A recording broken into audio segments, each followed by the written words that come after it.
Bom dia, boa tarde, boa noite, meu querido, minha querida. Tudo bem com você? Olha, comigo tá tudo bem, viu? Aqui na Itália tá muito calor. Nós estamos passando aí dias acima dos 40 graus. O céu de azul, ele passou a ser azul claro desbotado versus um amarelado. A gente olha para o lado das montanhas, tem um vapor para todo lado, porque tem muita umidade. Eu moro numa cidade de mar. A temperatura do asfalto chegou a 53 graus Celsius. Mas amém, né? A gente tá bem dentro de casa, a gente liga o ar-condicionado, vai segurando a onda. Quando dá, a gente vai no mar. E Deus é bom, meus amados. O Senhor é bom. O importante é a gente aprender a aproveitar aquilo que nós temos, aquilo que nós estamos vivendo a cada dia.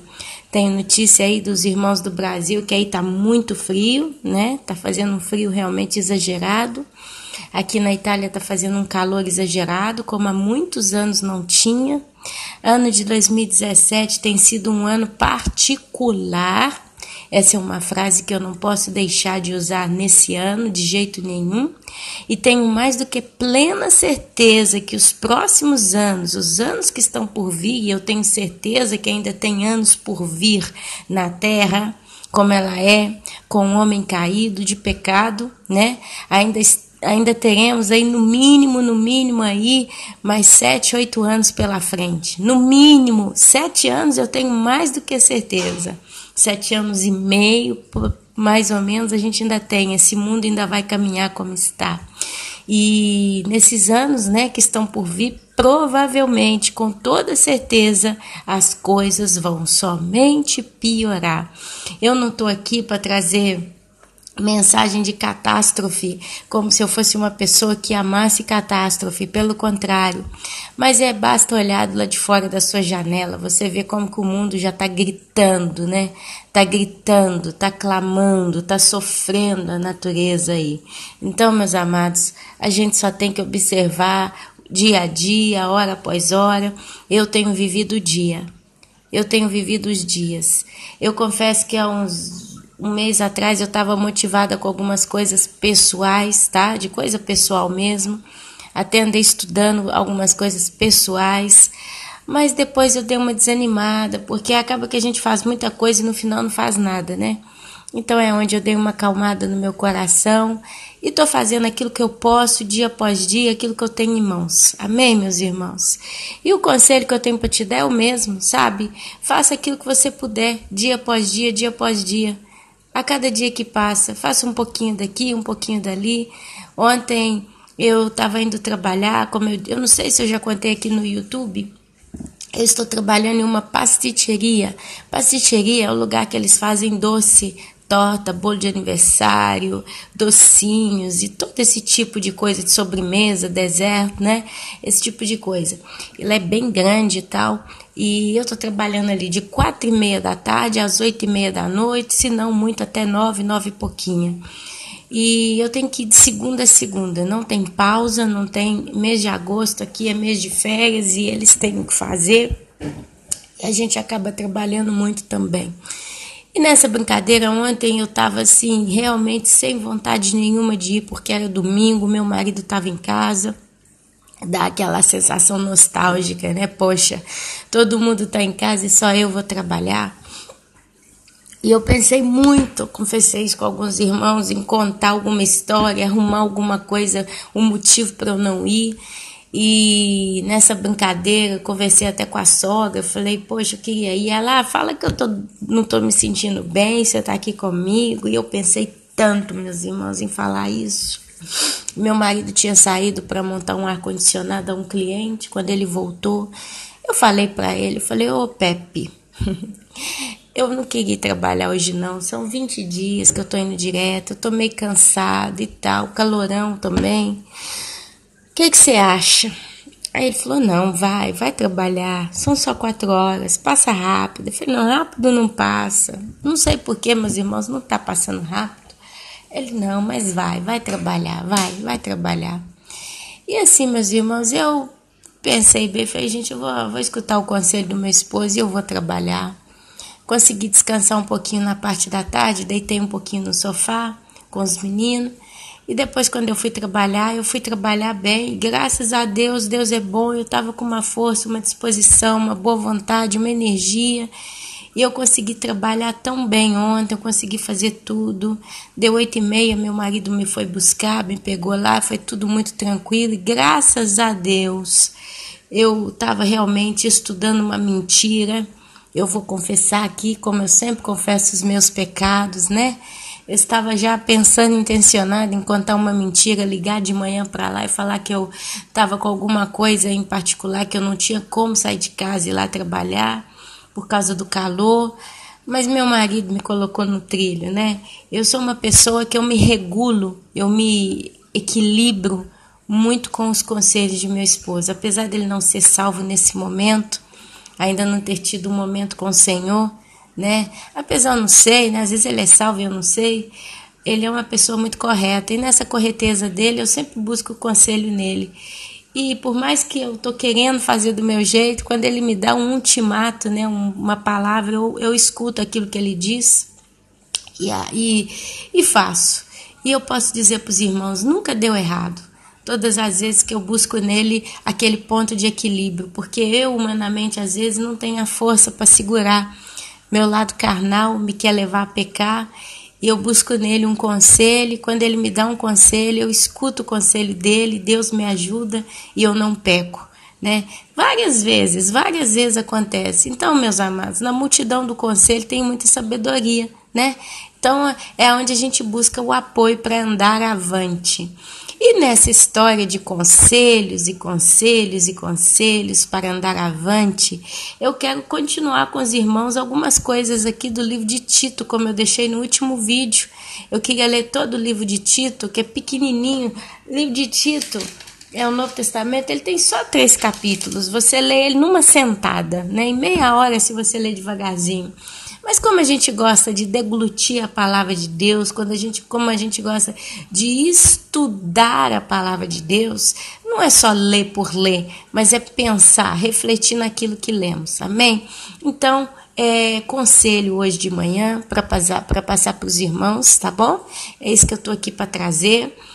Só para fechar aqui esse discurso das minhas coisas, eu não estou pondo vídeo 2, 3 vezes na semana aí no canal, porque aqui, como eu disse, nós estamos passando um período de verão, filhos de férias, tem muita correria, apesar de parecer que a gente está bem livre, né? Fica bem tranquilo, não tem que sair toda hora, mas a gente fica naquela responsabilidade de levar o filho na praia, ou então de trabalhar mais tarde, ou então de arrumar a casa, de ir no supermercado, e gira daqui, gira dali, meus amados. Realmente a gente fica com menos tempo do que o previsto. E é por isso que eu não estou colocando vídeos com tanta assiduidade aqui no canal. Peço perdão aos irmãos, né? Sinto muita falta de estar aqui com vocês, mas às vezes não tem como. Mas mano a mano, que eu acho um espaço, um momento para fazer, eu estou aqui com os irmãos, tá? Colocando os vídeos, refletindo com as coisas do Senhor junto com vocês. Então, sem mais alongar aqui, que já tem 8 minutos que eu estou só dando satisfação para os irmãos, eu gostaria que vocês fossem comigo no livro de Tito, capítulo 1 ainda. No vídeo passado a gente ficou só na introdução, né? Prefácio e saudação.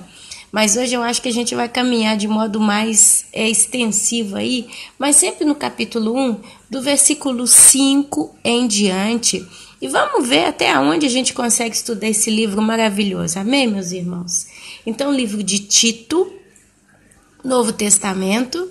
O livro de Tito, ele está antes do livro de Filemão, se você quiser. E depois o livro de 2 Timóteo.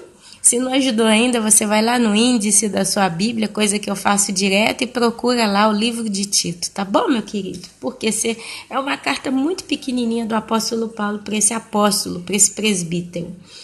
E aqui Paulo, ele explica aqui para Tito algumas coisas que a gente, se refletir bem, a gente vai conseguir tirar muita dúvida.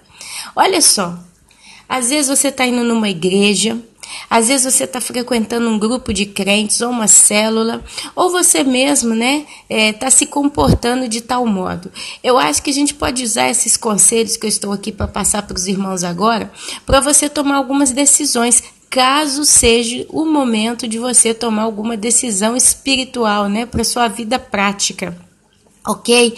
Às vezes você está indo numa igreja, você está com dúvida de que ponto está essa igreja, qual é o nível, né, que está essa igreja, está te trazendo bem ou está te fazendo mal, ou você está frequentando um grupo de crentes, ou você está vendo pessoas cristãs se comportarem de tal modo e você não consegue agir com elas.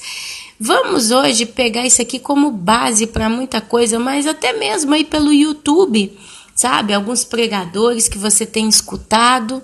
Ok? Eu ouvi um falando esses dias aí, eu não vou citar o nome, se você ouvir você vai ver quem que é, ele falando aí sobre a volta de Jesus, sobre o fim do mundo, sobre profecias, e esse pregador que é um homem muito sábio, que eu aprendi tanto com ele no passado, muito famoso, ele soltou aí num dos vídeos dele, são todos vídeos recentes, porque ele no passado não falava loucuras assim, e isso provou para mim que ele realmente está desviado, para falar com modo tão torpe assim a palavra de Deus, para mim ele está desviado.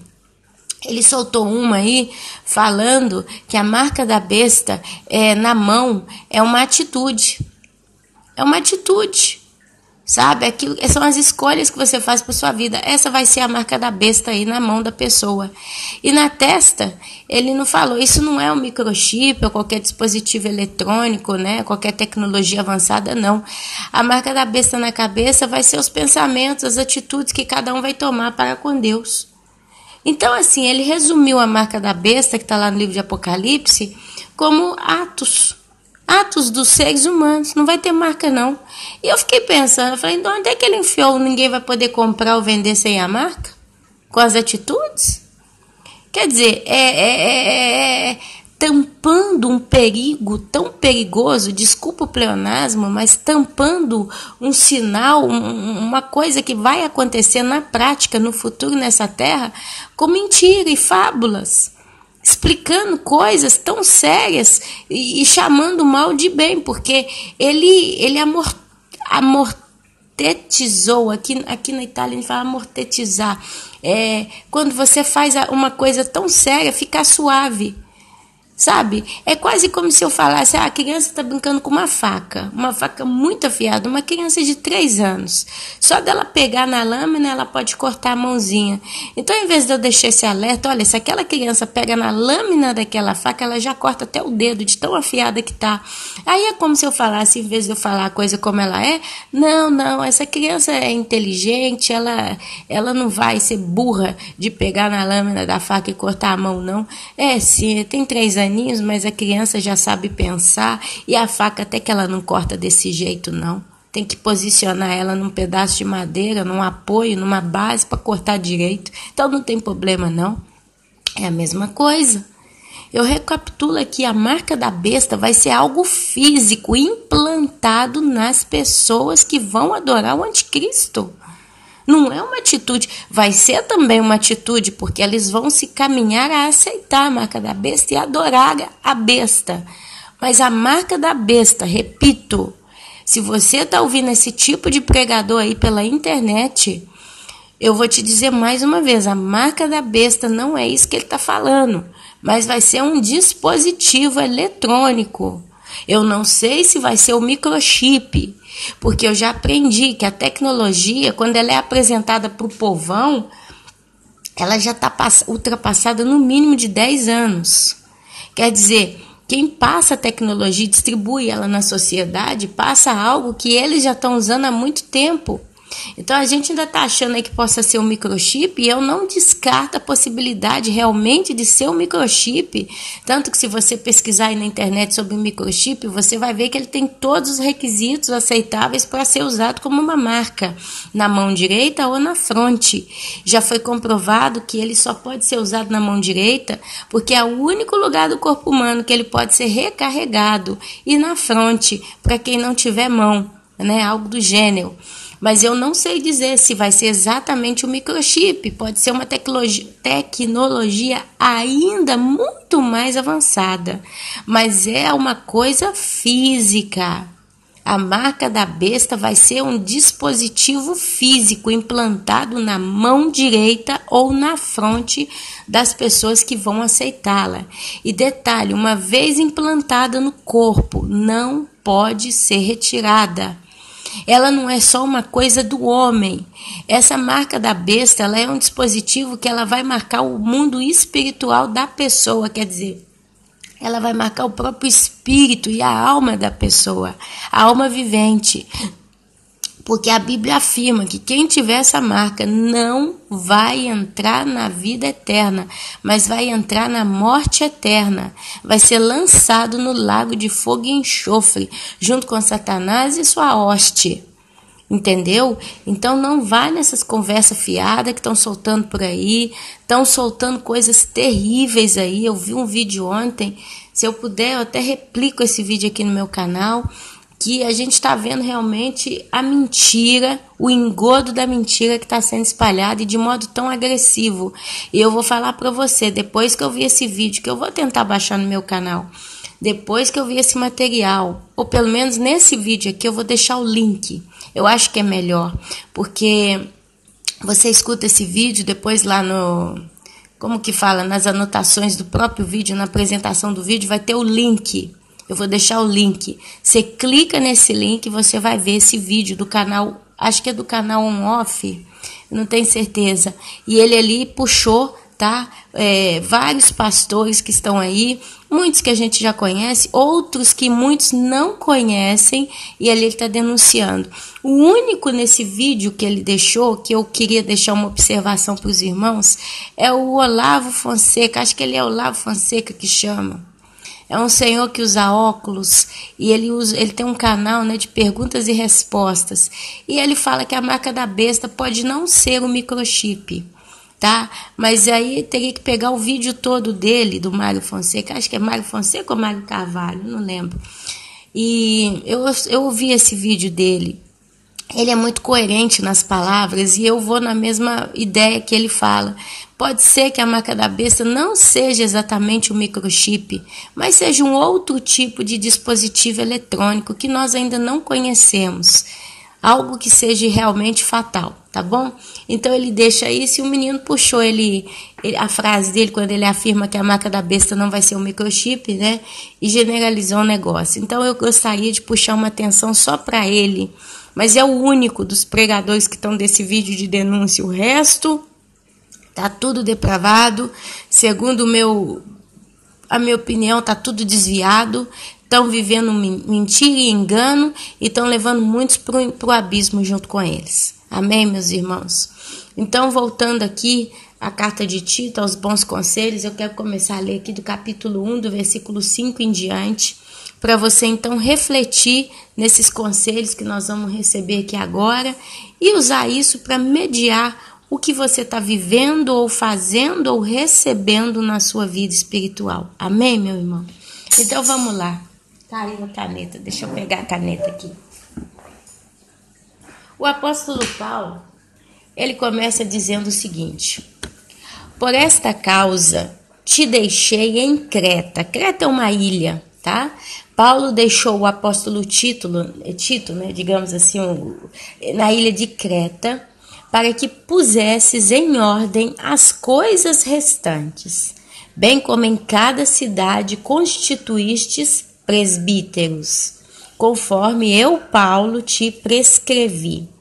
Como tem que ser um presbítero, meu irmão e minha irmã? Paulo explica aqui no versículo 6. Um presbítero tem que ser alguém que seja irrepreensível. O que é ser irrepreensível? É uma pessoa que você não tem que chamar a atenção dela em absolutamente nada. Tem que ser uma pessoa que vai bem com todo mundo, vai de acordo, que é correta e que sabe manter a estafa, quer dizer, irrepreensível. Um presbítero tem que ser marido de uma só mulher, Não precisa nem dizer, então, que ele não pode ter pecados nenhum de prostituição, né? Amante ou qualquer outra coisa do gênero. Marido de uma só mulher. Que tenha filhos crentes que não são acusados de dissolução nem sejam insubordinados.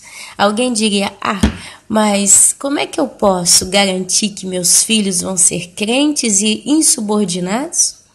Como é que eu posso dizer que eu tenho capacidade para crescer meus filhos de modo correto? Meus amados, criança, você educa de pequenininho. A criança, você tem que trabalhar com ela desde quando ela é pequenininha. Se você deixa a criança pequenininha fazer o que ela quer, e eu tenho visto isso todos os dias, aonde eu vou, eu vejo isso. Ontem, eu vi lá onde eu trabalho, a moça tem uma menina. Essa menina tem 6 aninhos, 5 aninhos, um negócio assim.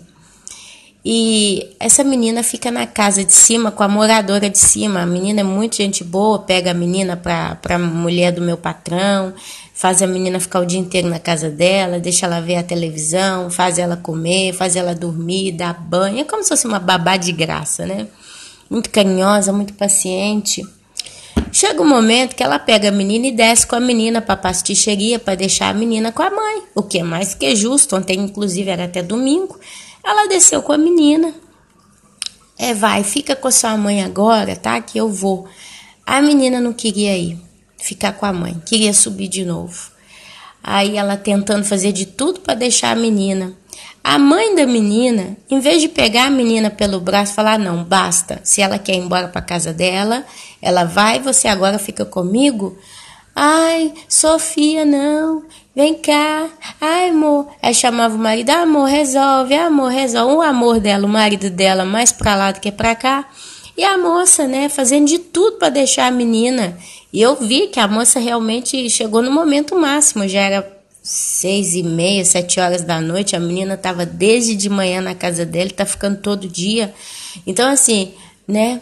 Aí ela enrolou a menina, e a menina é esperta, né? Ligada na moça, agarrava na perna da moça, agarrava na barriga da moça.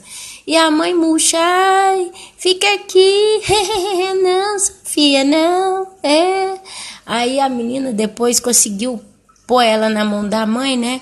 A mãe não fazia a menor força para a menina obedecer. A outra lá querendo ir embora. Aí ela conseguiu sair, caminhou um pouquinho. A menina, vai lá buscar uma batatinha, um chips, né? Vai buscar um salgadinho lá que eu vou, eu tô te esperando. A menina saiu, aí ela correu para escapar. Quando a menina viu que ela tinha saído, a menina largou a batatinha, os chips, e saiu correndo a mãe. Ai, Sofia, vem cá, Sofia, vem cá. A menina fugiu, né? Correu e não voltou mais. Subiu de novo para casa da moça. E eu lá, clavava meus negócios e vendo a cena. Observando isso com sangue fervendo, amados. Eu vou te confessar, eu tô chegando num ponto que eu tô muito sem paciência com certas coisas que eu vejo. Mas contando a história, vamos continuar. Passou uma meia hora, ela desce de novo com a menina. Na maior paciência, na maior educação.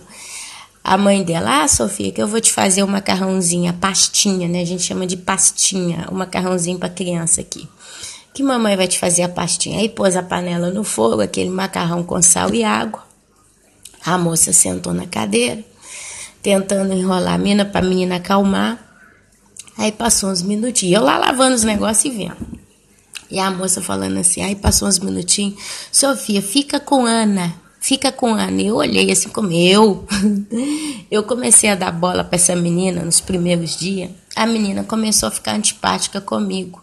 Quando eu percebi que a menina não me deixava, iria caminhar, atender, a não me deixar trabalhar, eu comecei a ficar seca com a menina. Cortei na hora. E foi tão assim que a menina já não me fica no meu pé, sabe? De vez em quando eu brinco com ela, tadinha, porque ela fica o dia inteiro ali naquele ambiente, não tá vivendo uma vida de criança, né? Mas dentro dos limites. Aí, fica com Ana. E eu fingia que não ouvia, fingia de boba, continuava fazendo as minhas coisas. E a mãe lá, tá fazendo a pastinha, tá? Fez a pastinha. Aí a menina, eu quero com queijo. Eu quero queijo ralado em cima da pastinha. Aí a mãe, não, eu queijo ralado não tem. Essa outra, com o pretexto de andar, aí eu vou buscar o queijo, porque eu tenho que dar um remédio também para minha mãe. Ela tem uma mãe idosa de 80, 90 anos, tinha que dar o remédio 8 horas da noite para a mãe. A menina, não, que eu quero que você fique, eu quero que você, que eu quero que você, que eu quero. E começa tudo de novo. A mãe da menina, em vez de pegar, não, você vai ficar aqui agora, tá na hora de comer, acabou, basta. Ai, Sofia, mas você comeu a pastinha, Sofia, amor, vem cá, amor. E a menina fazendo bagunça, a menina agarrando na mulher, e eu nervosa, irmãos, eu já tava nervosa, e eu pensar comigo, não é problema meu, eu não posso me meter, porque eu vou ficar nervosa, mas eu vou engolir. Resumindo, a menina subiu de novo, porque ela foi fazendo pirraça, foi fazendo cena, e levou, a menina subiu de novo. Aí eu virei pra mãe dela, aí a mãe dela, quero ver a hora que ela come essa pastinha, que ela vai ficar dura, né? Meu Deus, ai, Sofia. Aí eu virei pra mulher, eu falei, mas quem sabe a outra, aí eu falei o nome da moça, né? Mas quem sabe ela não tá querendo descansar, ela trouxe a Sofia para você exatamente, né, para deixar aqui, porque agora ela vai descansar. Sabe a resposta que a mãe da menina deu para mim? Ah, ela não reposa não, ela não descansa não dá fastídio não. Eu olhei assim, eu falei, meu Deus, isso é muita comodidade e tá deixando outras pessoas crescer filho assim, mas sabe? Então assim, é o típico caso de você ver uma mãe estragando uma filha, estragando um filho. E eu tô vendo isso aqui é para tudo quanto é lado, não é um caso ou outro, não, são vários. Então, se eu sou um presbítero ou uma mãe cristã, eu não posso, meus irmãos, deixar um filho, uma criança, se você é avó ou tia, você não pode deixar a criança fazer murrinha, fazer maninha e ficar fazendo jeitinho. Tem que descer a mão, tem que resolver na autoridade, tem que bater o pé, tem que xingar. Ontem mesmo eu tinha limpado tudo e tinha uns ovos lá, que ele é pasticheiro, né, ele faz doce. Aí a mesma menina pegou um ovo e eu tava de costas, essa moça sentada, e ela pegou um ovo e tava batendo o ovo na mesa. O ovo ia quebrar, ia sujar a mesa, ia sujar o chão que eu tinha acabado de limpar, lavar o chão todo. Já tava num horário que eu já tava para ir embora. E a menina querendo arrumar bagunça. A moça, Ana, aqui, ó, olha, resolve tu que eu não vou fazer nada não. E eu, tadinha, eu fiquei morrendo de dó da moça. Eu olhei e falei, não, você é doida, Sofia? Voei na menina, peguei o ovo, botei na caixa, peguei a menina pelo braço, arrastei lá dentro onde o pai e a mãe estavam, falei aqui, ó, sua filha tá querendo fazer bagunça e não dá certo não, sabe? Mas eu falei assim, como alguém que tava apelando mesmo. Tipo assim, eu tô aqui para limpar, sua filha é suja, eu vou limpar de novo? Mas estão fazendo nada com a minha cara? Com autoridade. Às vezes até com um tom severo nas palavras, mas a pessoa tem que aprender. Com essa ali, eu não posso achar que eu posso deitar e rolar em cima dela. Criança, se você mostra que você é a autoridade, você comanda. Se a criança entende isso, você pode ter certeza que a criança não vai sair do seu limite. Mas se você, me perdoa a expressão, eu não vou usar a palavra, eu queria usar a palavra aqui, mas tem um irmão que me pediu para eu ponderar com as palavras e eu vou seguir o conselho do meu querido irmão. Um abraço para ele. Mas se você for um bobão, para não falar uma outra palavra, mas se você for um bombão, um songamonga com a criança faz o que ela quer. E eu vou explicar um negócio para você. Ela vai simplesmente desenvolver o mal que habita nela. Porque não tem um justo, nenhum justo só sequer. Todos pecamos e fomos destituídos da glória de Deus. Então, se você está vivo, se as crianças estão vivas, se o ser humano respira nessa terra, aqueles que ainda têm esse privilégio, é porque Deus é misericordioso. Mas se você tem uma criança debaixo da sua autoridade e você é um bobão, um songamonga, para não usar um palavrão aqui, uma palavra mais chula, né? Mas songamonga, acho que não é não. Mas se você tem sido um libertino com a criança, permissivo, você vai ter que responder diante de Deus. Eu vejo muito caso aí de avô, de avó, de mãe, de pai, cristão. E não é cristão qualquer não, é cristão de alto nível, porque o cristão que lê Bíblia, o cristão que busca a palavra de Deus, não é um cristão qualquer, é um cristão de alto nível, de qualificação mesmo. Porque você estuda as escrituras, mas o que a gente mais vê são cristãos ainda nesse nível, ainda bobões com seus filhos. Filho tem que aprender a dormir na hora que você comanda, não na hora que ele decide. Filho tem que comer o que você diz que ele tem que comer. Filho tem que crescer como você diz que tem que crescer. Cozinhou um prato de arroz com feijão e verdura. Ah, essa verdura eu não como. Uma verdura ou outra, a gente até pode abrir exceção, porque nem nós comemos de tudo. Eu mesma não como jiló. Não vem com um prato de jiló para mim que eu não como. Menos mal que aqui não existe jiló. Aqui tem outras coisas, mas várias coisas eu não como. Mas é a minoria, porque eu como. E meus filhos têm que comer também. Tem coisa que eu sei que é difícil para a criança engolir, porque eu acho que eles ainda estão desenvolvendo até o ato do paladar, né? Da degustação, eles estão ainda fracos nessa parte. Então, às vezes é difícil a criança comer qualquer coisa. Então, você inventa.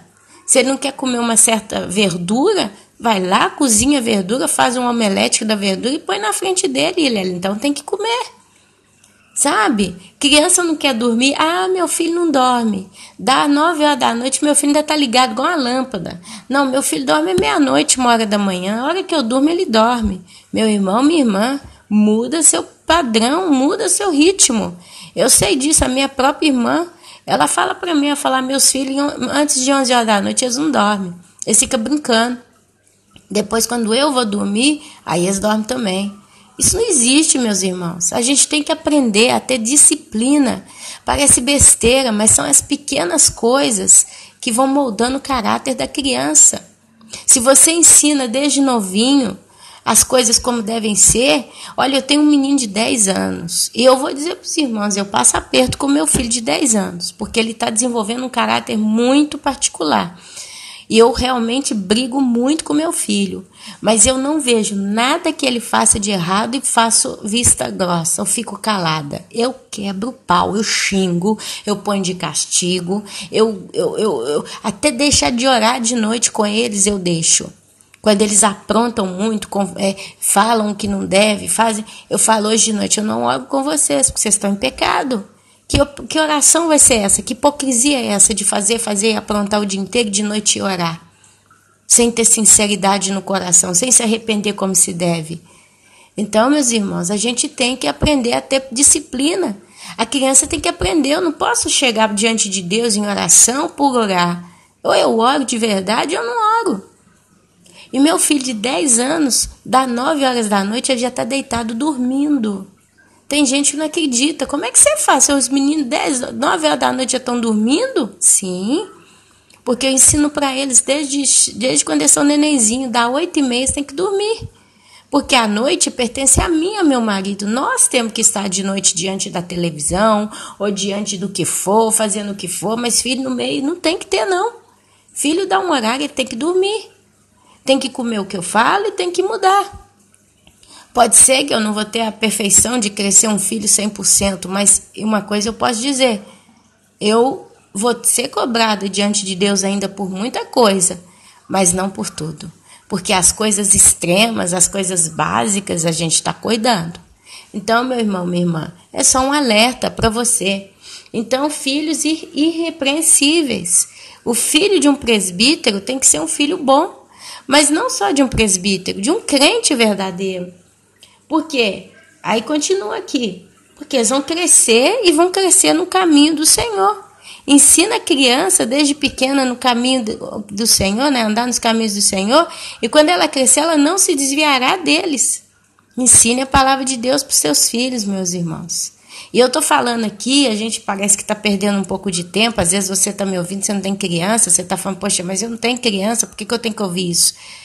Mas sabe, ore por quem tem.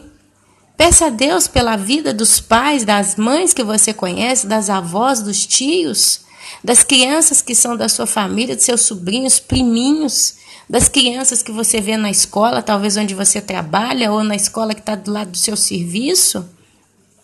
Olha a Deus pedindo que Ele tenha misericórdia das crianças da terra, porque se criança não perdesse a inocência, se criança não pudesse ir para o inferno, se criança não corresse o risco de ficar na grande tribulação, Satanás não estaria investindo tanto no mercado infantil. Basta você ligar a televisão e ver quanta porcaria está sendo derramada todos os dias na mente das crianças. Se criança não perdesse inocência, se criança fosse um eterno anjoleto, né? Um anjo, como muitos chamam crianças de anjo. Esse é um anjinho, é inocente, não faz nada de errado. Se criança fosse tudo isso que muitos pensam, Satanás não estaria investindo tanto. Então nós que estamos aqui examinando as escrituras, temos que ser inteligentes. E na nossa inteligência a gente tem que entender que criança perde inocência, sim. Que na grande tribulação vai ter criança nessa terra, sim. Vai ter criança aqui, porque perdeu a inocência. E todo mal que talvez alguém cultivou no coração delas, a partir do momento que ela perde a inocência, se solidifica. Esse é o risco. Então, o perigo, a palavra certa é essa, o perigo no ser humano, não é você, por exemplo, é uma criança de 2 anos, eu ensino ela a falar palavrão, eu tô vendo isso aqui, viu? Ensino a falar palavrão, quando ela apronta as dela eu não corrijo, eu deixo quieto e vou deixando até criança. Se ela ainda está na idade da inocência, ela vai ser arrebatada mesmo fazendo um monte de coisa errada, porque ela não tem noção da distinção do certo e do errado. Por quê? Porque o senso de entendimento dela não foi solidificado. A perda da inocência é isso, é o solidificar do caráter. Esse solidificar, ele abre o entendimento. É o que aconteceu com Adão e Eva quando eles comeram o fruto proibido. Eles perderam a inocência, porque eles eram inocentes antes de comer o fruto proibido. E o que Satanás fez com eles? Ele os seduziu. Ele seduziu a mulher como hoje muitos pais seduzem suas crianças. Só que a diferença entre Adão e Eva e uma criança é que Adão e Eva, Deus criou já adultos. Eles já vieram adultos. Então, assim, eles não tinham idade da inocência. Eles tinham condição de inocência. Mas a partir do momento que na sedução de Satanás eles somente desobedeceram o que Deus disse, e aí que foi a prova, a maior prova da perda da inocência do homem foi a desobediência de Eva e de Adão para com Deus, e depois a justificação do erro. Foi ali que todo o mal que já estava rodeando eles, que era o próprio Satanás, e essas falhas, né, que eles não venceram, e Deus deixou eles assim para ver se eles venciam. Porque o homem ele precisava vencer obedecendo à voz de Deus. Então o fato deles não obedecerem a Deus foi a queda. Aí a inocência deles foi perdida. E ali se solidificou o caráter caído. E ali a humanidade vem por aí afora. A diferença é que a criança, ela pequenininha, ela ainda não desenvolveu ainda todo o seu sistema, a sua vida, a sua maturidade, o seu sistema físico mesmo, seus neurônios e etc. ainda não estão 100% desenvolvidos. Quer dizer, o cérebro é limitado. Então, o senso do certo e do errado, consciente, ainda parece que é o último dos sentidos a se desenvolver numa criança. Então, o que acontece? Você pega essa criança que ainda não desenvolveu, não solidificou o seu senso do certo e do errado, e você tem condição de encher ela de coisa boa ou encher ela de coisa ruim. Se você vai dando conselho, vai ensinando, vai dando exemplo, quando essa criança desenvolve o senso e perde a inocência, os bons conselhos e todo o trabalho que você fez nela se solidifica. Então ela vai tender a se inclinar mais para o que é justo do que o que é errado. Ela vai ter consciência. Por quê? Porque quando a inocência se vai, a consciência vem. Quer dizer, a criança ela tem uma consciência muito abafada, muito transparente, muito ainda indecisa. Quer dizer, a consciência de uma criança ela está adormecida praticamente. Raramente você vê uma criança entender que ela fez uma coisa errada, apesar que elas entendem. Mas elas entendem assim, de modo muito superficial. Então não é tanto consciência, é mais um senso de percepção que é mais desenvolvido. Se eu machuquei um coleguinha, eu machuquei, e ele está sentindo dor. Mas ela não tem noção da gravidade que foi o mal que ela fez. Então, quando a inocência se vai, a consciência se solidifica, ela vem. É onde então a pessoa sabe o que é certo e o que é errado. Porque a consciência ela entra em ação e ela começa a falar, isso está certo, isso está errado, isso está certo, isso está errado. Mas se você descarrega nessa criança só coisa ruim, maus conselhos, material baixo, ensina para ela tudo que não presta, a consciência vai ter dificuldade para acusar o erro. Porque ela já vê como normal tudo que está errado. É o homem chamando o bem de mal e o mal de bem. Quer dizer, ela foi disciplinada no mal, no erro, no pecado. Então a consciência ela não terá mais tanta voz ativa. É só um milagre. E ali ela vai tender a inclinar-se para o pecado, para os prazeres da vida, para a sua própria concupiscência e para o mal. E tudo que foi investido de ruim nela vai gerar força, é como um poder que toma conta dessa pessoa, dessa criança já não inocente. E ela então passa a praticar a maldade conscientemente e ter prazer naquilo. E se torna uma pessoa ruim, uma ímpia. Então essa criança já não vai mais para o céu, não vai mais ser arrebatada. Ela vai ser colocada no mesmo nível de um adulto. Porque ela tem a mesma condição de raciocínio e de consciência do certo e do errado de um adulto. E ela recebeu só coisa ruim. E ela está tendendo a inclinar-se para o mal. Tá vendo o problema que é você deixar seu filho ver qualquer coisa na televisão? Ou a criança está falando palavrão, deixa falar. A criança está mentindo, deixa mentir. A criança está comandando, deixa comandar. Então você vai ser cobrado. Porque Deus vai falar para você, você podia ter dado a ela um material para ela se defender depois que ela perdesse a inocência. Mas você só estimulou o mal que existia dentro dela e que até então estava adormecido e agora despertou. Então, minha querida, meu querido, a maior responsabilidade que um ser humano pode ter é ter uma criança debaixo de suas asas. E você está em pecado se você está deixando seu filho, seu sobrinho, seu neto de qualquer jeito. Outro dia uma irmã compartilhou uma história comigo da nora, que está fazendo a criancinha de 3 meses comer o que não deve. Em vez de dar o leite materno, está comendo o que não deve. Ela chamou a atenção da nora com muita educação. Ela simplesmente falou, olha, dar caldinho de feijão para uma criança de 3 meses é danoso para a saúde. E aí mostrou para ela, né, a nível nutricional, que pode causar mal. Essa mocinha, essa nora, simplesmente parou de conversar com a irmã. Parou. Não quer mais saber da irmã. Virou a cara para a irmã. Não ouviu o conselho de um sábio, de uma pessoa de maior idade, de uma pessoa mais madura. Essa é a juventude que está aí. Não quer ouvir conselho de ninguém. Eles sabem tudo. E está lá danejando a criança de 3 meses. Se já está fazendo desse jeito com um simples alimento, imagina o que está para fazer com outras coisas. Mas a irmã não tem mais a responsabilidade, né? Vamos dizer assim, ela não tem mais a responsabilidade disso nas mãos dela, porque o que ela tinha que aconselhar, ela aconselhou.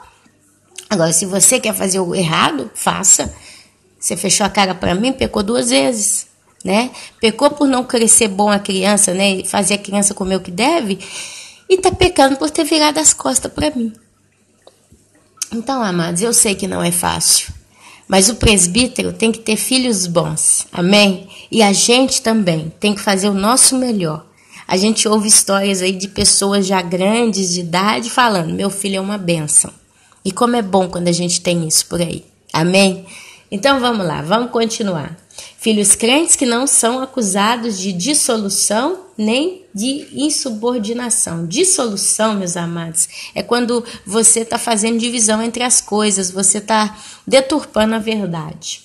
Nem são insubordinados, quer dizer, subordinar, o que é subordinar alguém? É você querer comprar a pessoa. Ah, olha, se você me apoia nisso que eu estou fazendo, eu te dou um dinheirinho. E você está entendendo o que é subordinar? Se você não conta nada, fica caladinho, você tá vendo que eu tô fazendo os negócios errados por debaixo dos panos. Mas se você não falar nada, você vai ganhar um presentinho lá na frente. Isso é subordinar. Então, insubordinado. O que tá errado, o que tá certo, basta. Eu não vou ficar de vista grossa, eu não vou ficar calado. Porque é indispensável que o bispo seja irrepreensível como despenseiro de Deus. Olha só. O que seria esse dispensar de Deus? Significa que você, que aqui está falando para o presbítero, mas a gente tem que tomar essa carapuça para nós. Isso significa que você não tem que ser um problema a mais na cabeça de Deus. Deus, ele não deve estar preocupado com nós.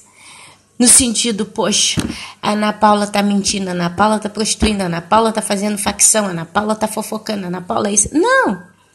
Deus, ele em nós tem que ser só alegria. Deus, ele tem que olhar para os seus filhos e se alegrar neles. Ainda que nós somos falhos e pecadores, nós somos.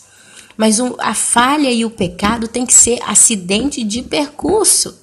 Voltando ao discurso dos filhos, quantas mães vivem de cabeça quente, mães e pais vivem de cabeça quente com um filho grande, porque o filho é só uma preocupação constante na cabeça deles. Meu filho saiu, que sabe o que ele está fazendo, será com quem que ele está andando, mau elemento, mau companhia, está usando droga, está isso, está aquilo. É assim que muitos têm sido na cabeça de Deus. E a palavra fala que nós temos que ser como que dispenseiros na cabeça de Deus. Deus não tem que se preocupar conosco nessas coisas. Porque a Bíblia diz que ele já providenciou tudo para o nosso crescimento. Então a gente, ainda que caia, que erre, que fale, que sinta o que sinta, a gente tem que estar caminhando. Eu usaria a frase entre trancos e barrancos que seja, mas a gente precisa estar combatendo todos os dias o bom combate. Ontem eu estava para falar uma mentira e o meu coração estava explodindo de desejo de fazer isso, porque eu não queria trabalhar ontem. Eu queria ficar na minha casa e basta. Depois de 20 dias seguidos trabalhando todo dia, eu estava de saco cheio. E eu estava preparada para fazer uma mentira. Falar que eu estava num pronto-socorro tomando um soro porque eu estava desidratada. Era o mínimo, já estava pronta a ideia na minha cabeça. Mas aí o que eu fiz? Eu fui no meu marido. E eu já imaginava que ele ia tender a me dizer para ir trabalhar. Porque meu marido é uma pessoa que me põe na linha.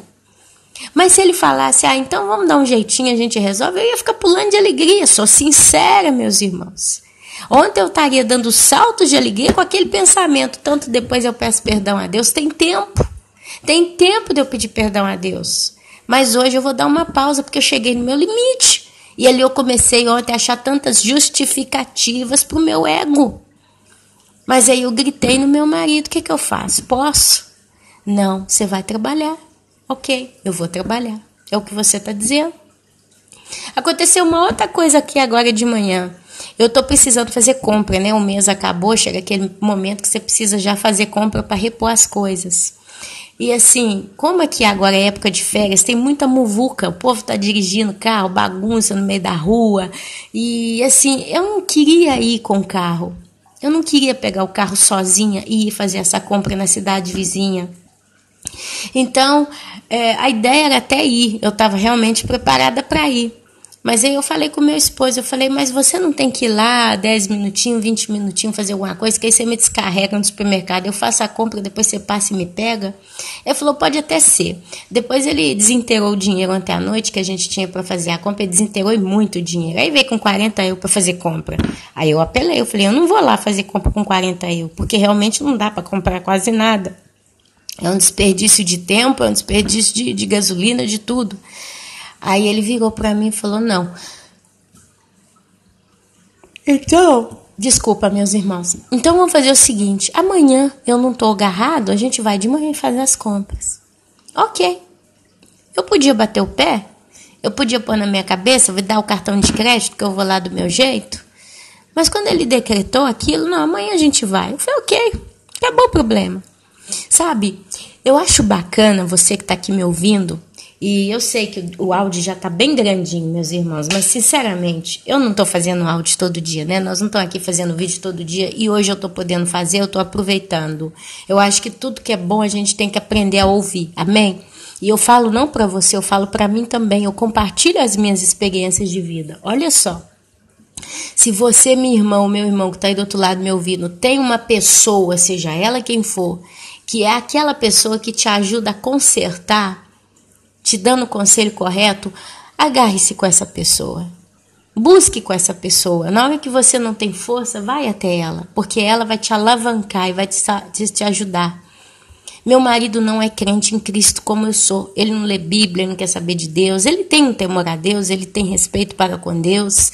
E o modo como ele tem direcionado a vida dele, tudo indica que ele é propenso à salvação. Eu creio, eu não vejo meu marido no inferno. Pode ser que ele vai ter que passar na grande tribulação, pode ser que sim, pode ser que não, mas eu vejo um homem de um coração inclinado para o bem, amém?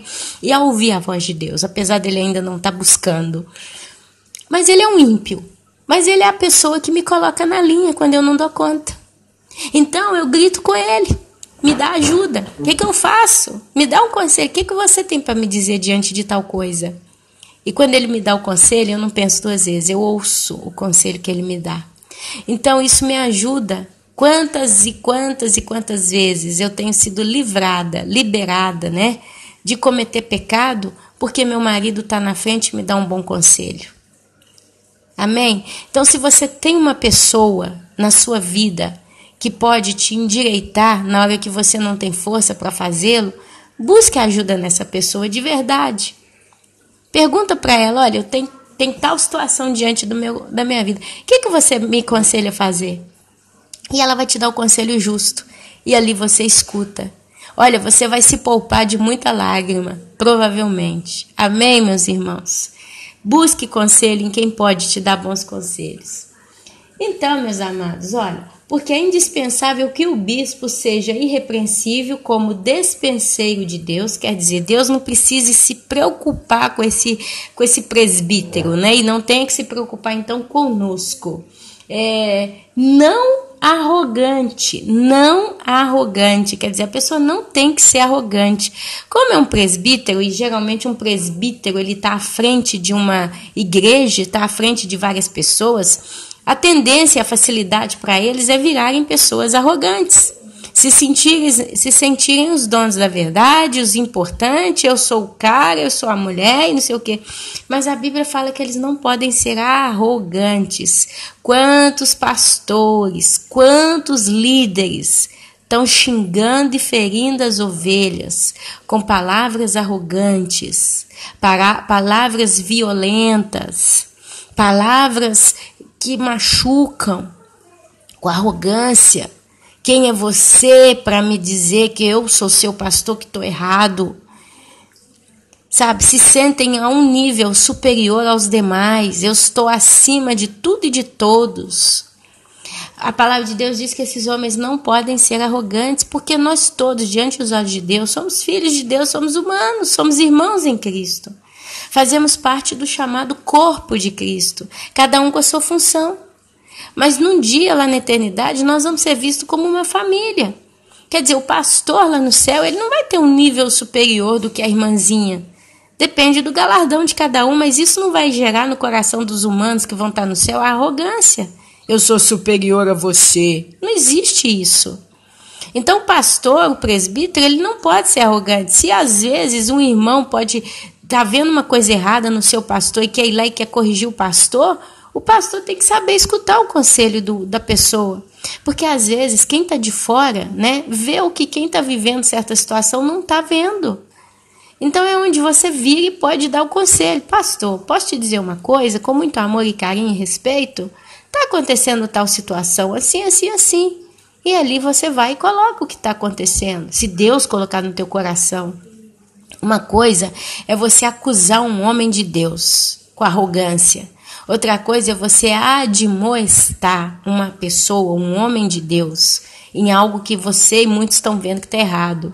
Mas uma coisa é certa, se você vai fazer isso, leve consigo uma testemunha. Vocês têm que estar em 3.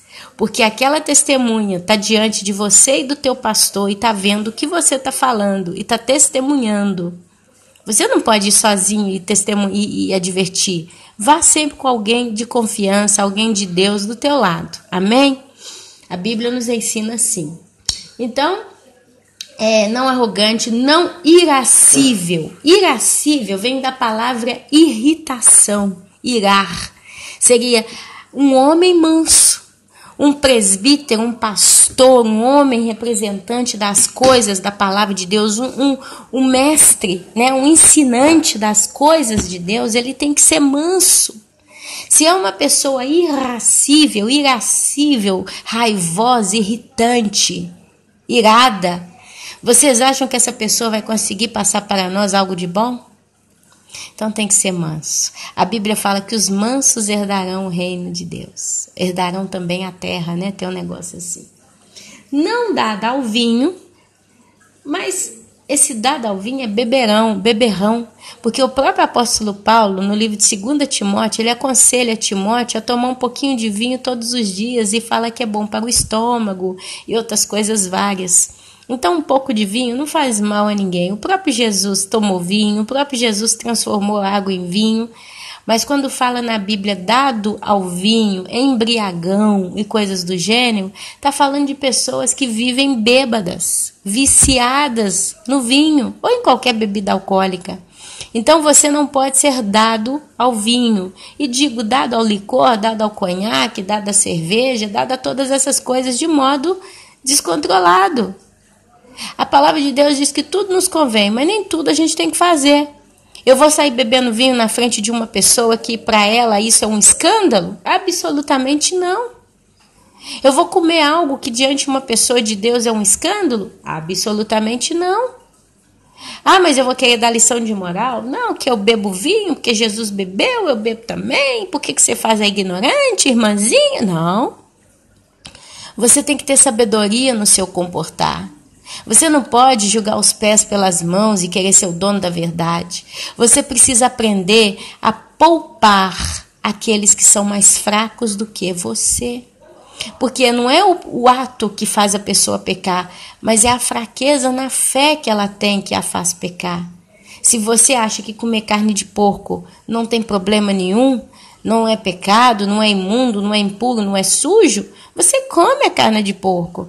Mas se você está num local que tem uma pessoa cristã, cheia de Deus, e essa pessoa acha que comer carne de porco é imundo para ela, você pode resparmear e não comer a carne de porco. Para que aquilo não seja escândalo para a pessoa menos forte na fé do que você. Porque isso leva ela a pecar. E você peca também. Então, meus amados, a gente tem que fazer as coisas que a gente vive, que a gente faz, de modo que a gente não seja escândalo para o próximo. Amém? Amém, meus irmãos? Nem violento, nem cobiçoso de torpe ganância. Cobiçar é desejar o que é do outro, e ganância é querer cada vez mais. E aqui ele jogou na frase, cobiçoso de ganância torpe, né? Olha só, é a mistura da ganância, do querer, torpe, torto. É os pastores aí do Evangelho da Prosperidade, né? Outro dia chegou um vídeo para mim no WhatsApp de um moço desesperado, que a mulher frequenta a Igreja Universal. E ela, para a Fogueira Santa, ela pegou o cartão de crédito do marido, ou o cartão do banco, sei lá, tirou 30 mil reais, que era um dinheiro que ele estava guardando para fazer um estudo de um dos filhos, né? A filha tinha que viajar para fora do Brasil, para estudar fora, não sei o quê, e aquele moço tinha que pagar as contas, e eu sei que ele estava fazendo como economia, né, esse dinheirinho, fora um outro dinheiro que ele tinha. Diz que a mulher passou a mão no cartão, sacou o dinheiro todo, pegou o dinheiro que eles tinham guardado em casa, levou para a Universal e deu na Fogueira Santa. Aí esse moço desesperado foi lá na igreja, pediu o dinheiro de volta, explicou. A minha mulher, ela não estava fora de si quando ela fez isso, não sei o quê. Diz que ele não foi nem atendido pelo pastor direito. Quem atendeu ele, atendeu por atender, ele perdeu esse dinheiro, ele está revoltado, parece que ele até separou da mulher, e ele não era crente. Ele falando, olha aqui o que esses crentes ali da Universal estão fazendo. É um vídeo que deu muita dó do moço, porque foi um testemunho realmente terrível. Se é uma pessoa que tem que ser crente, tem que se inclinar para Deus, diante de uma situação aberrante dessa, vocês acham que ele se converte? Vai ser mais difícil. E aí destruiu a família, ele falando no vídeo, minha família está destruída, eu estou separado, e não sei o quê, não sei o quê, não sei o quê, cheio de dívida, porque esse dinheiro era para eu consertar muita coisa, resolver muita coisa, estou endividado, por causa de uma loucura da minha mulher. Então, amado, cobiçoso e torpe ganância, são esses pastores que estão sugando vale transporte, sapato, dinheiro, cartão de crédito, sabe? Mas até nas igrejas que parece boazinha, tem que tomar cuidado. Tem pastor ali dentro que aí quando ele começa a ver o dinheiro circular, ele começa a ter cobiça, ganância no coração dele. Preste atenção no seu pastor, preste atenção no seu líder, como ele tem se comportado com as finanças. Amém? Antes, o presbítero, né, ele tem que ser hospitaleiro, amigo do bem, sóbrio, quer dizer, com a cabeça boa, né, acordado, justo, piedoso, que tenha domínio de si. Isso é quando você sabe até que ponto você está certo ou errado, quando você precisa pedir ajuda, e você sabe obedecer o bom conselho. Isso é ser dominante de si. Sabe, ontem, por mais que eu estava com a cabeça nas nuvens, né, querendo mentir, querendo arrumar uma treta, no meu momento de desespero, eu pedi conselho para o meu esposo, ele me deu o conselho justo. Se eu não tivesse domínio de mim, eu ia fazer pirraça. Ah, mas eu não quero ir, eu não vou. Eu sei que se eu quisesse, eu não ia. Ninguém me obriga a nada. Podia bater de frente com meu marido, julgar umas palavras, umas verdades na cara dele. A gente ia julgar as verdades que não tem, né? Queria arrumar mentira para justificar o erro. Ia arrumar um jeito, ia ligar e ia decidir. Mas quando ele me deu o conselho, com o domínio próprio que eu tenho, eu falei, não, a coisa mais coerente é ir e trabalhar. E Deus, ele estava tão presente nessa situação que eu vou falar para os irmãos como que o meu trabalho ontem rendeu. E eu trabalhei com tanta boa vontade e disposição. E eu cheguei na minha casa depois, sem uma dor no corpo. Eu estava super bem. Estava cansada, mas estava bem. E consegui fazer tudo, meus irmãos. Fiz tudo com tanto luxo, com tanto brilho, com tanto capricho. Amém? Isso é Deus te dando a contribuição do parer dele. Eu estou com você. Amém? Então é domínio de si. Apegado à palavra, que é o nosso caso. Ser apegado à palavra. Nós temos que ser apegados à palavra de Deus. A gente tem que querer ler. A gente tem que querer estudar as escrituras. A gente tem que aprender a se regozijar na palavra. Apegado à palavra, fiel, que é segundo a doutrina, né? A nossa doutrina é a doutrina de Cristo, de modo que tenha poder tanto para exortar pelo reto ensino, como para convencer os que o contradizem. Porque quando você junta em si todas essas boas características que nós falamos aqui, e a gente ainda assim é apegado à palavra, né, que é segundo a doutrina de Cristo, nós começamos a ter poder para exortar o próximo pelo reto ensino, como para convencer os que o contradizem. Porque as pessoas, elas passam a te conhecer, meu irmão e minha irmã. Então você começa a ter poder para ensinar o próximo pela palavra. Quer dizer, não é a sua boca, não é o seu falar, não é o que você diz que ensina, mas é você que gera a capacidade de ensinar as pessoas pela palavra, pelo reto ensino. Você consegue até exortar aquele que te contradiz. É quando muitos apresentam uma doutrina errada e você começa então a ter condição de apresentar a doutrina correta e consegue fazer com que essa pessoa enxergue a verdade. Não é todo mundo, não são todos. Tem gente de coração duro por aí que não quer enxergar o que é certo. Mas aqueles que são de Deus, aqueles que também são mansos e humildes de coração, irrepreensíveis diante de Deus e coisa vária, esse começa então a aprender com você e ele então começa a enxergar a verdade. Ninguém é obrigado a nascer sabendo, ninguém é obrigado a caminhar a vida sabendo tudo. A gente aprende aos pouquinhos, porque Deus ele nos ministra o entendimento das coisas aos poucos. Então a gente muda muitas das vezes de opinião. pelo reto ensino. Se você ler o Novo Testamento, você vai ver, meus irmãos, que a palavra de Deus ela foca muito essa doutrina do reto ensinamento, do ensinamento correto, da palavra justa, do que é verdadeiro. Você vê isso muito. A sã doutrina, a boa consciência, a palavra de Deus madura em nossas vidas. Você vê muito isso. Amém? Amados, 1h04. Eu gostaria de continuar aqui, mas cada coisa aqui, ela exige um bom momento de estudo, né? E para não fazer uma coisa arranjada, para os cocos, mal feita, eu prefiro parar com os irmãos aqui, né? Nesse pedacinho. Eu poderia até ler aqui, puxar esse vídeo mais uma meia horinha, se os irmãos tiverem uma disposição, para terminar de fechar pelo menos o capítulo 1 do livro de Tito, né? Justo para fechar para os irmãos aqui aquilo que... para fechar o raciocínio. Eu vou ler sim, tá? Olha só. Os falsos mestres e as falsas doutrinas. Aqui eu vou tentar mais ler diretamente. Porque, irmãos, existem muitos insubordinados, pauradores, frívolos e enganadores. Então ele está falando que tem muita gente aqui que se deixa comprar, muitos rebeldes e tagarelas inúteis. É isso que ele está dizendo aqui nessa frase. Tagarelas inúteis. Especialmente os da circuncisão. O que são esses da circuncisão, gente? Na época dos apóstolos, na época de Paulo principalmente, tinha muito crente convertido que se chamavam circuncisos, eram judeus convertidos. E esses judeus convertidos se tornavam mestres das coisas de Cristo.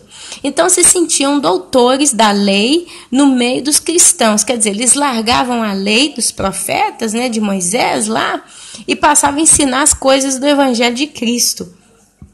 Mas eles começavam a se sentir doutores demais e eles eram homens falhos. É por isso que falam circuncisos, tá? E aqui Paulo fala especialmente os da circuncisão. Onde isso pode ser aplicado nos dias de hoje? Para os pastores, para os mestres, para os líderes que fizeram escola de teologia. Pessoas que passaram 5, 6 anos aí estudando teologia e todo o discurso aí. E se sentem doutores. E de repente eles se convertem a um novo evangelho, digamos assim, né? No passado, os judeus se convertiam ao cristianismo. Então eles eram os crentes circuncidados, quer dizer, homens que eram judeus que se converteram a Cristo, mas não se converteram de verdade, né? Porque se sentiam doutores. Hoje, não são circuncisos fisicamente, nem são judeus, mas são esses que fizeram escolas aí de teologia, faculdade, se sentem doutores e se convertem a um evangelho mais verdadeiro, ao evangelho da volta de Cristo, do arrependimento, etc. Então eles são circuncisos dos nossos dias, são esses. Só que eles começam a se tornar rebeldes, tagarelas inúteis, dispersando no meio do povo falsas doutrinas. E aí Paulo fala, é preciso fazê-los calar. É preciso fazê-los calar, porque andam pervertendo casas inteiras. Olha aí o perigo.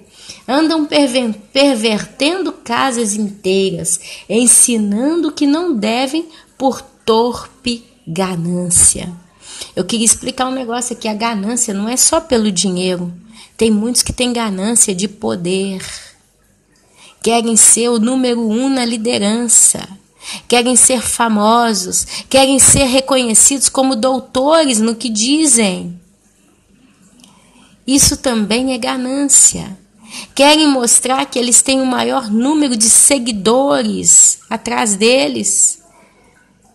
A ganância, ela não está ligada só a dinheiro, né? Ela está ligada a qualquer desejo descontrolado por alguma coisa, seja essa material ou não. Por torpe ganância. Foi mesmo, dentre eles, um seu profeta que disse, lá dentro, Paulo está falando, dentro do meio dos cretenses, tinha um falso profeta lá que soltou uma.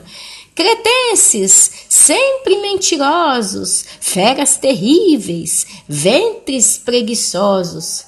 Tal testemunho é exato. Portanto, repreende-o severamente. para que sejam sadios na fé.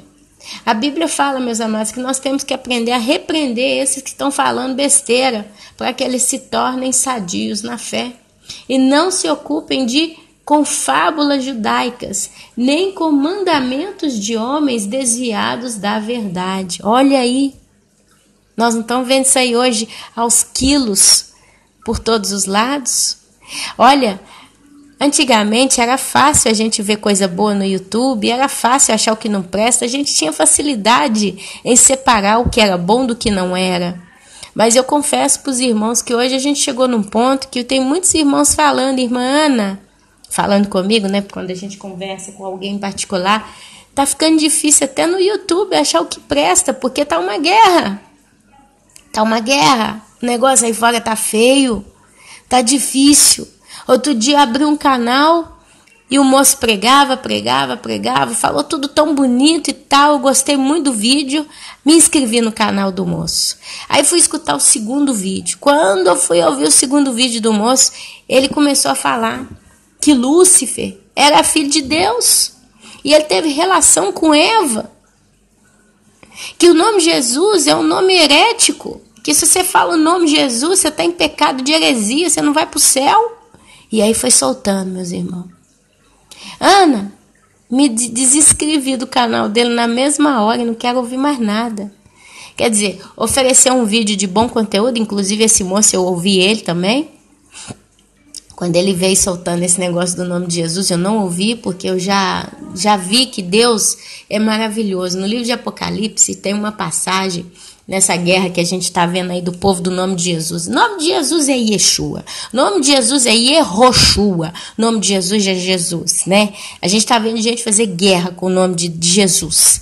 E ali eu passei um processo também de ver o nome Yeshua, e eu falo Yeshua, e eu falo Yehoshua, e eu falo Jesus, tem vídeo no canal explicando. Mas Deus é tão maravilhoso que ele me levou um texto no livro de Apocalipse, que aqui eu não vou conseguir achar e nem é o caso no momento, mas se você ler o livro de Apocalipse você vai encontrar, quando a Bíblia fala que ele tem um nome que ninguém sabe. Matou tudo, amado. Matou qualquer teoria do nome de Jesus. Se a própria Bíblia no livro de Apocalipse diz que não será revelado o nome dele, é um nome que ninguém sabe. Para que eu vou ficar batendo boca com o nome que nós temos hoje? Aí alguém me fala, por que então esse nome ninguém sabe? Porque é um nome santo. E a nossa boca é uma boca profana. Com a mesma boca que eu oro e faço uma oração linda e cheia do Espírito Santo, que o próprio Espírito Santo intercede por mim com gemidos inexprimíveis, é a mesma boca que depois de uma hora fala um palavrão, solta uma palavra frívola, peca contra Deus. Segundo você, um corpo corruptível, fisicamente falando, como descreveu Paulo, pobre e miserável homem quem sou, quem me livrará do corpo desta morte? Um corpo de morte, não morte física, mas é um corpo que se você dá trela para ele te leva à morte eterna. Faço o que não quero, o que eu quero eu não faço. Paulo descreveu todas essas características. Quer dizer, reconhecemos no final que o que é corruptível será transformado num corpo de glória. Está lá em Tessalonicenses. Vocês acham que nós, na condição natural na qual nós nos encontramos, podemos falar o nome santo, puro, imaculado do nosso Senhor Jesus Cristo? O nome que nós vamos passar a conhecer somente do lado de lá na eternidade? Não. Porque é imaculado, é santo. Nós não vamos profanar esse nome verdadeiro, nem o dele, nem o nome de Deus. O nome verdadeiro deles, da eternidade. Inclusive, a Bíblia fala que até nós mesmos vamos receber um nome novo. E o povo judeu recebeu nomes que descreviam a característica da pessoa. Por exemplo, nós vamos ver lá uma que passou a dizer, meu nome não vai ser mais tal, vai ser Mara. Porque Mara é uma mulher cheia de amargura. Eu não sei se é a sogra de Ruth que vira e fala isso. Eu não vou me chamar mais tal nome, eu não lembro a passagem, mas eu vou ser chamada de Mara, porque me tornei uma mulher amarga, cheia de sofrimento, cheia de dor, perdeu o filho, perdeu o marido. Acho que é ela mesmo. Se não é ela, é uma outra muito parecida com a história dela. Então, o povo judeu, os nomes, eles têm um significado de caráter. E eu acredito que esse nome que nós vamos receber no céu vai ser um nome que vai descrever o nosso caráter lá no céu. Vai descrever o nosso dom, vai descrever o que somos. Amém, meus irmãos? Então, a nossa boca é uma boca suja, eu não posso falar. E aí você vê muitos homens espalhando mentira, doutrina falsa, doutrina herética, doutrina errada, né? Portanto, olha só, aqui eu já perdi, que onde é que eu estou lendo? Fábulas judaicas, nem com mandamentos de homens desviados da verdade. Todas as coisas são puras para os puros. Todas as coisas são puras para os puros. Aí eu falo, então o sexo é puro, porque eu sou pura. Se você é puro, você está ligado à doutrina sã do Evangelho. Você está ligado à verdade. Então você é puro de coração a partir do momento que Deus te guia a tua vida. Então, a partir daí, eu consigo fazer todas as coisas serem puras para mim. É onde eu sei até onde eu posso ir. Eu sei o que eu posso, o que eu não posso. Amém? É sabedoria, amados. A gente sabe, tudo é lícito, mas nem tudo nos convém. Eu vou tomar uma garrafa de uísque? Eu vou tomar uma garrafa de vinho, porque foi dito na Bíblia que o vinho é bom para a saúde? Amém? Aí eu vou fumar porque a Bíblia não está escrito nada de cigarro. Eu vou usar droga porque a Bíblia não falou nada de droga. Então eu posso fumar? Não. Eu vou destruir o templo do Senhor na minha vida. Eu vou arrumar um câncer no pulmão ou no coração, não sei lá onde. Todavia, para os impuros e descrentes, nada é puro. Para os impuros e descrentes, aqui ele está falando de um povo que se diz povo de Deus. É esse povo que começa a falar que tudo não presta, tudo está errado, tudo é pecado, usar desodorante é pecado, rapar a perna é pecado, rapar debaixo do braço é pecado, cortar cabelo é pecado, fazer não sei o que é pecado, tudo é pecado, né? Mas aqui fala que eles não são puros e não são crentes. No tocante a Deus, professam conhecê-lo, entretanto, o negam por suas obras. É por isso que são abomináveis, desobedientes e reprovados para toda boa obra. Sabe o que significa a palavra abominável? Significa detestável, insuportável. Esses homens, amados, eles professam, eles dizem que conhecem a Deus. Se sentem doutores da verdade de Deus. Eles dizem que Deus, eles conhecem muito bem. Mas Deus os vê como abomináveis, detestáveis. Por quê? Porque eles fazem todas as coisas ficarem impuras. Tudo para eles é pecado. Mas no fundo, eles são gananciosos, apaixonados de si mesmos. E eles então criam as suas próprias doutrinas. Vamos pedir a Deus, meus irmãos, nós estamos numa situação tão complicada. Nós estamos numa situação de divisão de águas. Vamos pedir ao Espírito Santo, me ensina o que eu tenho que fazer, me ensina o que eu tenho que viver, me ensina, meu Espírito Santo, me ensina a ler a Bíblia, me ensina a crescer no Senhor, porque lá fora, meu irmão, minha irmã, está perigoso. Dificilmente você vai achar uma igreja sã doutrina, dificilmente. Ainda tem irmãos que dizem que tem igrejas boas por aí, mas são muito pouquinhas. A gente precisa estar na palavra, porque é só através da palavra que a gente vai poder distinguir o certo do errado. A guerra está levantada, eu não tenho dúvida. A guerra espiritual está armada. Se fosse possível, até os eleitos seriam enganados nos últimos dias. E isso para mim é um grande sinal de que nós estamos realmente muito perto do arrebatamento. Porque pessoas que até então professavam uma sã doutrina caíram. Coisa que a gente não imaginava. Pastores ou pastor que a gente não imaginava que cairiam desse jeito. Caíram. E eles não conseguem ver que estão caídos. E estão arrastando consigo um bando de seguidores. Tome cuidado, meu irmão. Tome cuidado, minha irmã. Continue na linha que você aprendeu. Não fica querendo aprender coisa nova. Não fica querendo ouvir nova revelação. de canais novos. Se você vê um vídeo no YouTube que o cara prega uma coisa boa e no vídeo seguinte ele prega um bando de besteira, sai fora. Porque Deus não é Deus de confusão. No mínimo você vai encontrar coerência sempre nos vídeos. Mas se você começa a ver extremismo, seja para um lado do que para o outro, tome cuidado. Tome cuidado. Nós temos Deus no nosso coração através do Espírito Santo. E Ele é manso. A gente não precisa ficar caçando coisa nova, nova revelação, coisa do gênero. Vamos manter a linha naquilo que Deus nos despertou. Lembre-se que antes de pastor A, B ou C, o canal A, B ou C, quem te despertou foi Jesus, o Espírito Santo. Ele te atraiu, Ele abriu os teus olhos para a verdade. E Ele te deu uma verdade naquele dia, lá atrás. Lembre-se daquela verdade que foi dada. Se você não tiver fé que o nosso Deus é poderoso para nos livrar do dia da sua ira, pode ser que você não seja livrado realmente do dia da ira. Então, volte ao início.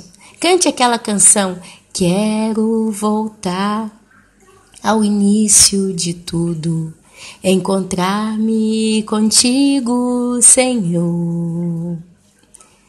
Quero rever meus conceitos, valores, eu quero reconstruir. Vou regressar ao caminho, rever as primeiras obras, Senhor. Eu me arrependo, Senhor, me arrependo, Senhor, me arrependo, Senhor. Eu quero voltar ao primeiro amor, ao primeiro amor. Eu quero voltar a Deus. Eu quero voltar ao primeiro amor, ao primeiro amor, eu quero voltar a Deus. Amados, presta atenção, o Espírito Santo e a noiva dizem, ora vem Senhor Jesus, Maranata. Essa foi a mensagem que Ele deu para você quando você se despertou. E assim, meu querido, minha querida, eu desejo e auguro a você um esplêndido dia, uma esplêndida e gloriosa semana, crescida na sabedoria de Cristo. Amém, amém e amém.